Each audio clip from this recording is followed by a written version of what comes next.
जय श्री हरि, जय श्री कृष्णा। राधे राधे मित्रों, मैं सुप्रिया मिश्रा स्वागत करती हूँ आप सबका एक बार फिर से अपने चैनल पर। आज हम पौष मास की कथा अध्याय 9 की श्रृंखला की तरफ प्रस्थान कर चुके हैं। मनुष्य का जीवन भी फूल के समान होता है। अगर हम एक आध्यात्मिक, प्रामाणिक और भगवान के भक्त ऐसे गुरु के मार्गदर्शन से इस जीवन को व्यतीत करते हैं, गुरु साधु और शास्त्र के अनुसार अपने जीवन को संचालित करते हैं, तो हमारा मनुष्य जीवन भी सफल बन सकता है और यह भगवान को अत्यंत प्रिय होता है, जिसे हम उन्हें समर्पित कर सकते हैं। लेकिन वही दूसरी ओर अगर हमारा जीवन यह सब चीज़ों को नहीं करता और हमारा जीवन जंगल में उगने वाले फूलों के समान बन जाता है, जिसकी शुरुआत का अंत हुआ है कोई भी नहीं जानता और जिसका व्यर्थ हो जाता है। इसी विचार के साथ मैं स्वागत करती हूँ आज के पौष मास की अगली श्रृंखला में। यह पौष मास हमारे आध्यात्मिक साधना को बढ़ाने का मास है, इसलिए थोड़ा प्रयास करके तपस्या करनी चाहिए। प्रातःकाल उठकर भगवान श्री हरि के नाम का जप करना चाहिए, उनका चिंतन करना चाहिए और मनुष्य जीवन के सर्वोच्च लक्ष्य की ओर अग्रसर होना चाहिए। तो चलिए इसी भाग रूप आज हम सुनते हैं पौष मास की दूसरी सुंदर कथा को। आइए आरंभ करते हैं। नैमिषारण्य में एकत्रित हुए ऋषियों से कहा, हे ऋषिगण, कृपया आप महात्मा राजा पृथु के जन्म का विस्तार पूर्वक वर्णन करें। हम उनकी कथा सुनना चाहते हैं। महाराज पृथु ने जिस प्रकार इस पृथ्वी का दोहन किया था, देवताओं, पितरों और ऋषि मुनियों को भी जिस प्रकार उन्होंने दुहा था, वह आप संपूर्ण प्रसंग हम सुनना चाहते हैं। कृपया हमें आप उसका वर्णन या कथा सुनाइए। तब श्री सूत जी गोस्वामी ने कहा, हे ब्राह्मणों, मैं वेन कुमार पृथु के जन्म, पराक्रम और क्षत्रिय उचित पुरुषार्थ और उच्च विस्तार का वर्णन करूंगा।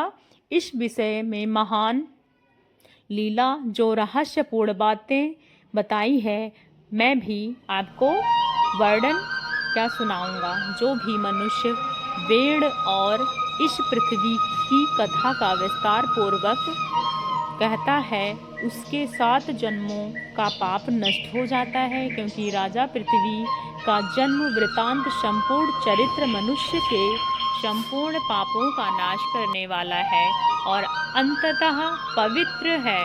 जब हम ध्यान से सुनते हैं, प्राचीन काल में अंग नाम के एक प्रजापति थे। उनका जन्म अत्रि वंश में हुआ था। वो ऋषि अत्रि के समान ही प्रभावशाली, धर्म के रक्षक, अत्यंत बुद्धिमान, वेद और शास्त्रों के ज्ञानी थे। उनके संपूर्ण सृष्टि की थी। उनकी एक सौभाग्यशाली कन्या थी जिसका नाम था सुनीता। महान प्रजापति अंग ने उन्हीं के साथ विवाह किया था और उनके उसी गर्भ से उन्होंने वेन नामक एक पुत्र की प्राप्ति हुई थी। लेकिन दुर्भाग्य से यह पुत्र धर्म का नाश करने वाला निकला। जब वह राजा बना तो वेन वेद उक्त सदाचार स्वरूप सभी धर्मों का परित्याग करके काम, लोभ और मोहवश पाप का ही आचरण करता था।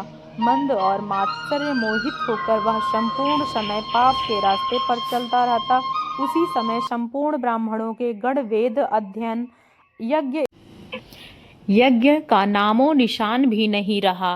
यज्ञ में आए हुए सभी देवता यजमान द्वारा अर्पण किए हुए सोम रस का पान नहीं करते थे, क्योंकि वह दुष्ट आत्मा राजा वेन ब्राह्मणों से प्रतिदिन यही कहता रहता था कि स्वाध्याय करने का कोई आवश्यकता नहीं है, होम करना भी छोड़ दो, दान भी मत करो और यज्ञ भी मत करो। प्रजापति वेन का विनाश काल अब आ चुका था, इसलिए उन्होंने क्रूर घोषणा की। वह सदैव यही कहता रहता है कि यजनन करने योग्य देवता हूँ मैं, यही यज्ञ करने वाले यजमान और यज्ञ कर्म नहीं हूँ। उद्देश्य यज्ञ और होम अनुष्ठान होना चाहिए।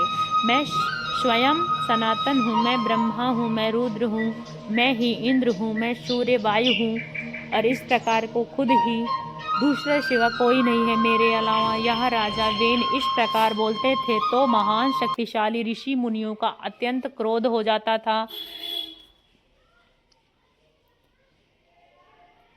उसके कहने फिर राजा को धर्म मूर्तिमान स्वरूप वह धर्म की रक्षा करे। हम सभी लोग 12 वर्षों में समाप्त होने वाले हैं। एक यज्ञ की दीक्षा ग्रहण करने जा रहे हैं। तुम अधर्म को त्याग कर दो, क्योंकि ऐसा करना सत्पुरुषों का धर्म नहीं है। तुमने यह प्रतिज्ञा की है कि राजा होकर धर्म का पालन करूंगा, इसलिए उस प्रतिज्ञा के अनुसार धर्म करो, सत्य और पुण्य के आचरण में लाओ। अब ऋषियों ने यह सब बातें सुनकर राजा वेन भी बहुत बड़ा क्रोधित हुआ और वह सब दृष्टपात करने पर यमराज की तरह दहाड़ते हुए बोलने लगा, अरे ओ मूर्ख लोग, तुम्हारी बुद्धि भ्रष्ट हो चुकी है। अब मैं तुम सबका निश्चय ही नहीं अब तुम सब निश्चय ही मुझे नहीं जानते हो। भला ज्ञान, पराक्रम और तपस्या और सत्य के द्वारा मेरी समानता करने वाले इस पृथ्वी पर दूसरा कौन है? मैं संपूर्ण भूतों का विशेषतः हर धर्म की उत्पत्ति का कारण हूँ। अगर मैं चाहूँ तो इस पृथ्वी को जला सकता हूँ, जल में डुबो सकता हूँ और पृथ्वी तल आकाश को रंध सकता हूँ। ऋषियों द्वारा समझाए जाने पर जब राजा वेन को किसी प्रकार का अधर्म मार्ग से हटाया ना जा सका, तब वह ऋषि को क्रोध में आकर उसने बलपूर्वक पकड़ लिया और वह विवश होकर छटपटाने लगा। और इधर क्रोध में भरे हुए ऋषियों ने राजा वेन को बाईं जांघ में मतना शुरू किया। उसके काले अंजन की राशि के समान एक छोटे कद के मनुष्य प्रकट हुआ। उसकी आकृति विलक्षण थी। उसका मुंह लंबा था, आंखें विकराल और नीले कवच के समान उसका काला रंग था। उसके कान मोटे और चौड़े थे, उसकी बाहें बेडोल रूप में बड़ी हुई थीं और इसका पेट विशाल था। वह बहुत ही भद्दा लग रहा था। ऋषियों ने उसकी ओर देखा और कहा, निषीद यानी निषीद, बैठ जाओ। सब उसकी बात सुनकर वहां भय से व्याकुल हो उठा और वह चुपचाप बैठ गया। ऋषियों ने निषेध कहकर उसे बैठने की आज्ञा दे दी, इसलिए उसका नाम निषाद पड़ा। पर्वतों की ओर, वनों की ओर, वंश की निषाद, कराल, भ्रमल, पुलिंद और जितने भी जाति के पाप आचरण करने वाले मनुष्य हैं, वो सभी राजा वेन के उसी अंग से उत्पन्न हुए थे। जो अब ऋषि मुनियों के यह जान लिया कि राजा वेन का पाप अब निकल चुका है और जब तक वह अत्यंत प्रसन्नता हुई। अब उन्होंने राजा के दाहिनी हाथ में मंथन करना आरंभ किया। उससे पहले ही पसीना निकल गया, लेकिन जब पुनः वह जोर मंथन किया तब वेन ने उसका सुंदर हाथ एक पुरुष प्रादुर्भाव से स्वयं 12 सूर्यों के समान तेजस्वी थे। उसके मस्तक पर सूर्य के समान चमकता हुआ सुंदर मुकुट था और उनके कानों में कुंडल थे। वो महाबलशाली राजकुमार ने आज गौ नाम की आदि धनुष, दिव्य बाण और रक्षा के लिए कांत कवच धारण किए हुए थे और उस राजकुमार का नाम था पृथु। वे अत्यंत सौभाग्यशाली वीर थे, धर्मात्मा और महात्मा थे। उनका जन्म होते ही संपूर्ण प्राणियों में हर्ष छा गया और वह सभी ब्राह्मणों से मिलकर राजा पृथु के राज्याभिषेक किया। उसके बाद स्वयं ब्रह्मा जी, सभी देवता गण उनके प्रकार में स्वात्वर जमंग प्राणियों को मिलकर महापृथु का अभिषेक किया। राजा पृथु के पिता राजा वेन कभी भी अपनी प्रजा को संतुष्ट नहीं किया था, लेकिन पृथु ने सबका मनोरंजन किया और उस वजह से संपूर्ण प्रजनन सुखी से आनंद पूर्वक अनुभव करने लगे और शांत रहने लगे। सब उनका रथ चलाता। उसी समय पर्वत दुर्गम मार्ग में छिपकर उन्हें उत्तम मार्ग दे देते थे। पृथ्वी बिना जाने ही आगाज तैयार करने देती थी। सभी गायें कामधेनु बन चुकी थी। मेघ प्रज्ञा इच्छा अनुसार वर्षा करता था। सभी ब्राह्मण और क्षत्रिय यज्ञ में और बड़े बड़े शयन करते थे। राजा पृथु वृक्ष इच्छा के अनुसार फलते फूलते थे। देश में ना तो कोई अकाल पड़ा, ना कोई बीमारी फैलती हुई, ना मनुष्यों की अकाल मृत्यु होती थी। सभी लोग सुखपूर्वक जीवन बिता रहे थे और धर्म का अनुष्ठान करने में लगे थे और जीवन के रक्षा के लिए पहले से अन्न और बीज बो रखा था। उसके एक एक बार पृथ्वी पर पचा कर स्थिर हो गई और उस समय संपूर्ण राजा पृथ्वी पर पास चली गई और मुनियों के कथन के अनुसार कहने लगी, हे राजन, हमारे लिए उत्तम जीविका का प्रबंध कीजिए। हे राजाओं में श्रेष्ठ, आप हमारी सहायता कीजिए। पृथ्वी हमें अन्न नहीं दे रही है। जब राजाओं ने श्रेष्ठ पृथ्वी को देखा तो वह प्रजा के ऊपर अत्यंत स्नेह उत्पन्न हुआ और वह समझ न पाया, उसमें प्रजा के ऊपर एक भय उत्पन्न हुआ।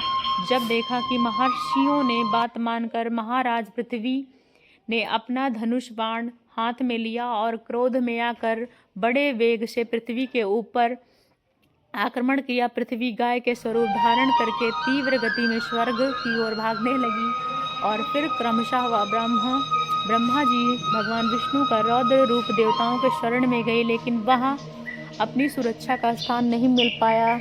अंत में उन्होंने देखा कि उसकी रक्षा का कोई उपाय नहीं है, तो वो बेन कुमार पृथ्वी की ओर शरण में आ गई।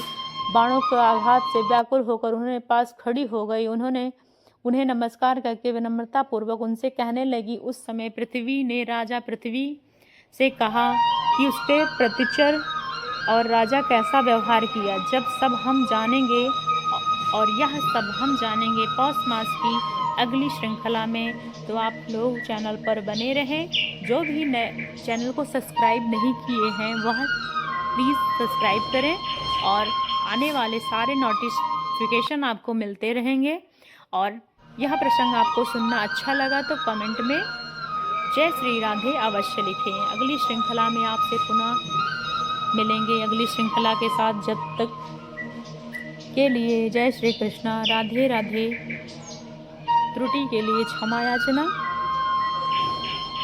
धन्यवाद।